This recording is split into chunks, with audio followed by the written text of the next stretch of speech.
Good morning students. आज हम शुरू करते हैं अपना जो चैप्टर 3 चल रहा है केमिस्ट्री का, इलेक्ट्रोकेमिस्ट्री।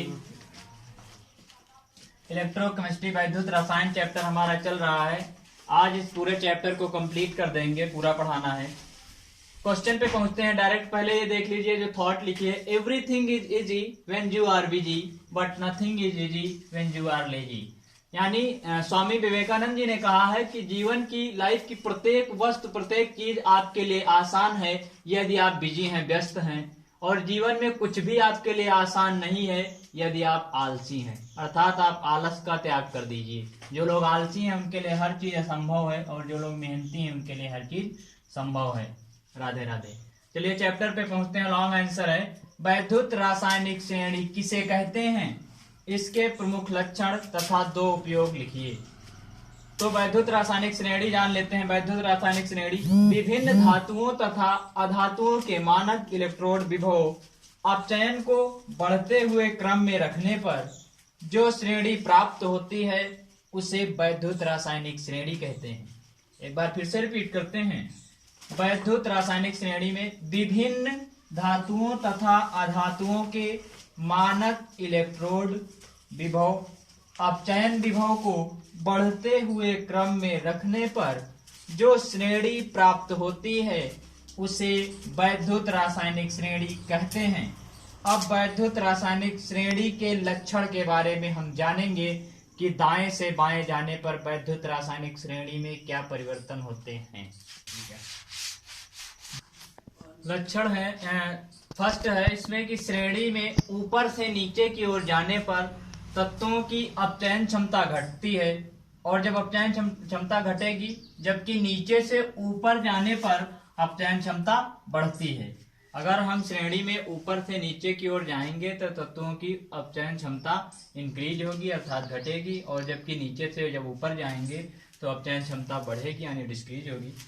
हाइड्रोजन से ऊपर के सभी तत्व जल या भाप के साथ क्रिया करके H गैस देते हैं, H1 यानी हाइड्रोजन देते हैं। हाइड्रोजन से ऊपर के कोई भी तत्व हैं, जल या भाप से अगर क्रिया करेंगे तो हाइड्रोजन गैस देते हैं, मुक्त करते हैं। थर्ड पॉइंट है, जिस तत्व का अपचयन विभव जितना अधिक होता है वह उतना ही प्रबल ऑक्सीकारक होता है। थर्ड है, जिस तत्व का अपचयन विभव जितना अधिक होता है वह उतना ही प्रबल ऑक्सीकारक होता है। फोर्थ है, जिस तत्व का अपचयन जितना कम होता है वह उतना ही प्रबल अपचायक होता है। 5 है, श्रेणी का ऊपर वाला तत्व नीचे वाले तत्व को उसके विलयन से विस्थापित कर देता है।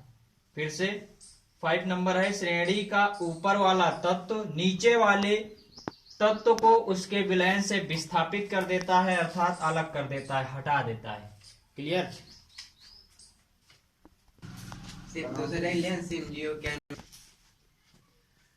उपयोग, वैद्युत रासायनिक श्रेणी के 2 उपयोग हैं जैसा कि क्वेश्चन में पूछा गया है। किसी सेल के मानक वैद्युत वाहक बल का निर्धारण करने में, इसका उपयोग किसमें करते हैं, तो फर्स्ट पॉइंट है कि किसी सेल के मानक वैद्युत वाहक बल का निर्धारण करने में। सेकंड है, धातुओं की क्रियाशीलता की तुलना करने में। धातुओं की क्रियाशीलता की तुलना करने में भी हम वैद्युत रासायनिक श्रेणी का उपयोग करते हैं।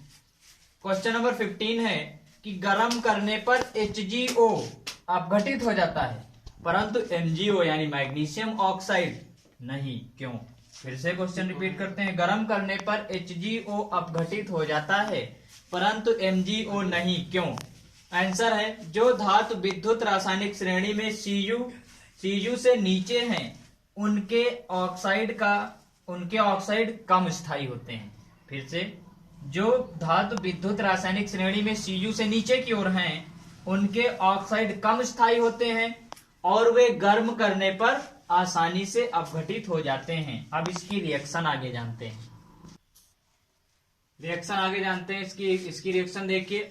2HgO की रिएक्शन करेंगे, अगर इसको हम हीट करेंगे तो Hg अलग हो जाएगा प्लस O2 यानी ऑक्सीजन को विस्थापित कर देगा, हटा देगा। लेकिन अगर MgO मैग्नीशियम ऑक्साइड की क्रिया कराएंगे, रिएक्शन कराएंगे तो इसे हीट करेंगे तो कोई भी विघटन नहीं होगा अर्थात इसमें कोई रिएक्शन नहीं होगी। अगला क्वेश्चन है क्वेश्चन नंबर 16, क्या कारण है कि गलित कैल्शियम हाइड्राइड का विद्युत अपघटन करने पर हाइड्रोजन एनोड पर मुक्त होती है, समझाइए। फिर से देखिए क्या कारण है कि गलित कैल्शियम हाइड्राइड का विद्युत अपघटन करने पर हाइड्रोजन एनोड पर मुक्त होती है, समझाइए।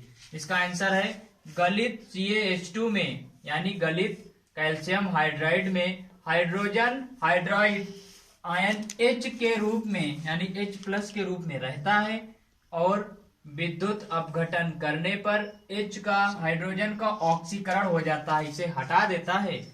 इसलिए इसकी रिएक्शन दिखाई गई है। CaH2 की रिएक्शन कराएंगे तो Ca+ + 2H-। फिर से अगर हम 2H- की रिएक्शन कराएंगे तो H2 हो जाएगा और 2 इलेक्ट्रॉन यानी 2 इलेक्ट्रॉन एनोड पर मुक्त हो जाएंगे। Is that clear? ये आपका चैप्टर नंबर 3 कंप्लीट हो गया है। क्लियर?